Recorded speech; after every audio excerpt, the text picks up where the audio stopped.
and welcome to what I hope is the first of many moral injury discussions with Chaplain Mac.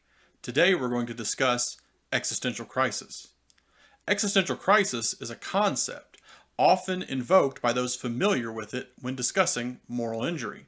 Whether you think the two are co-occurring or that one can cause the other, an existential crisis is a relevant phenomena that has a much more robust history and literature dedicated to it.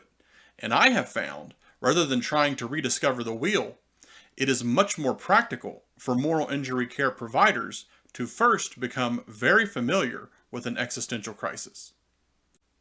In my recent research, I've found a very common misunderstanding when discussing existential crisis with various care providers. And it largely centers around the word existential, because existential can mean relating to existence or relating to the meaning of existence, or sometimes referred to as the meaning of life. Existential crisis is not necessarily an existential threat. And I've found that sometimes these terms, because of that shared use of the word existential, can be confused. So to be clear, an existential threat would be something like a nuclear war. It is a threat to existence, as in like all existence. Whereas an existential crisis is a breakdown of our meaning. Our meaning for our existence is under duress, is under attack, is insecure, is in crisis. So that's one of the fundamental pieces when we begin discussing an existential crisis. Let's be clear about what an existential crisis is. It's not a threat to existence. It is a crisis of our own understanding of our existence, the meaning of our life. So is this meaning of life stuff really that important? Important enough that we can have a crisis about it? Well, for starters, it's something that we all do. We all have a meaning to life. We might not consciously think about it that way. We might not have gone through the process of cataloging what are the meanings of our life, or is the meaning of our life, or what might be, or we would like for it to be the meaning of our life. As you can see, it can get quite complicated quickly. But yet subtly, somehow, on some level, we are all operating as though our life has meaning. And if we're not, we're in some degree of crisis. Socrates was one of the first people to talk about this when he said the unexamined life was not worth living. Now that's a bold statement, and I'm not going to try to unpack it here in this video, although we will certainly address it in another video. I'm just sort of trying to give you the overarching view of why we're worried about the meaning of life and whether it causes an existential crisis and whether an existential crisis is really that important. Soren Kierkegaard is another name I'm going to throw out there, something that you can search more about and learn more about on your own if you would like. He was the first person to talk about existentialism, and that is where we are using existential to talk about existential crisis. In existentialism, you determine your meaning. Whether or not there is a big meaning of life, meaning a meaning for all life, a purpose for all existence, you determine in your own life, in your own course, what is the meaning of your life.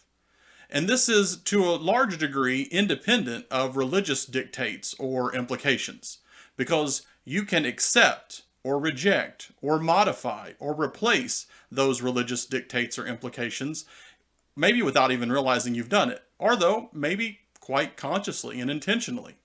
Whether you've recognized you've done any of this or not, most of us are doing this. And again, those of us that aren't often find ourselves in some degree of crisis, of meaning, an existential crisis. It is a crisis in the sense that whatever meanings one has found, whether they are very conscious and overt or more subconscious and subtle, whatever meanings that you've been operating under aren't sufficient anymore.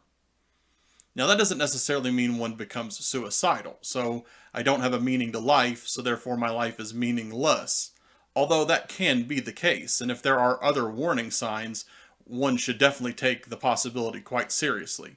However, it's more often a source of malaise or indecision, that sort of why bother, nothing really matters kind of attitude. That's the beginning of an existential crisis. That's the most subtle form of existential crisis. But hopefully you can see that this is not something that should be ignored. So once one has decided not to ignore an existential crisis, one has to figure out what they're going to do about it. And this brings us to one of the more unique aspects of an existential crisis, in that it's a very philosophical problem. Now, I can't say it's not psychological, because it is something that occurs in a person's mind. So, sort of by root definitions, it is psychological. However, it's not a mental illness at all. I mean, it's not even, doesn't even begin to be. Now, if someone has mental illness, that may play into why they're having an existential crisis. But the crisis itself is not, by the textbook definition, a mental illness. It's actually a philosophical issue. However, there are not necessarily philosophers out there ready to sit down with you and discuss your existential crisis.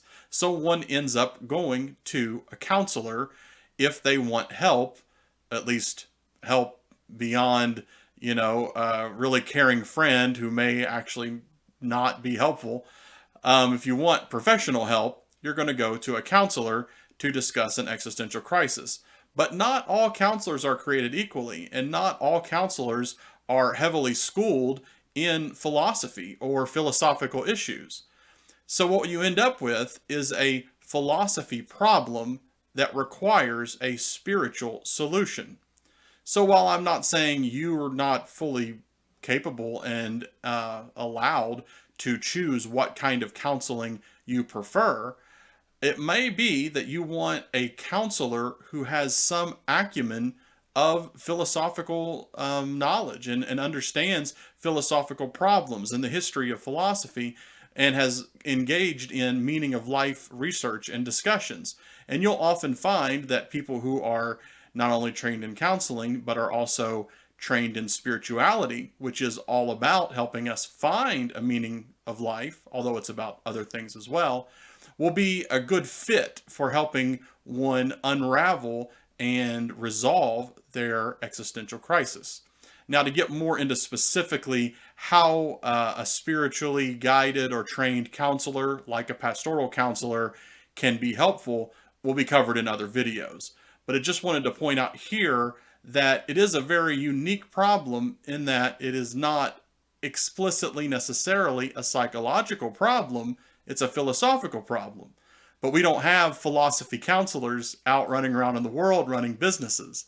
So one has to find a counselor, from whatever background they are, that can deal with a philosophical problem. And this particular philosophical problem, an existential crisis, a crisis of meaning, of search for a more clear and useful meaning of life, will often find that it shares features with spiritual beliefs that are trying to provide someone with a meaningful life. Therefore, counseling from a person who is spiritual, or a person who is trained in understanding spiritual matters, is probably very useful. Now, maybe not for everyone. Certainly there are people with little interest in spirituality. But one of the operating assumptions here is that we're dealing with the average person. And some people are more religious than others, but deep down, most people, and we do know this from like statistical studies, not just my personal opinion, most people do have some concept of a soul or a spirit or a part of themselves that isn't just matter and body, and that it brings meaning from outside of ourselves into us. It informs us.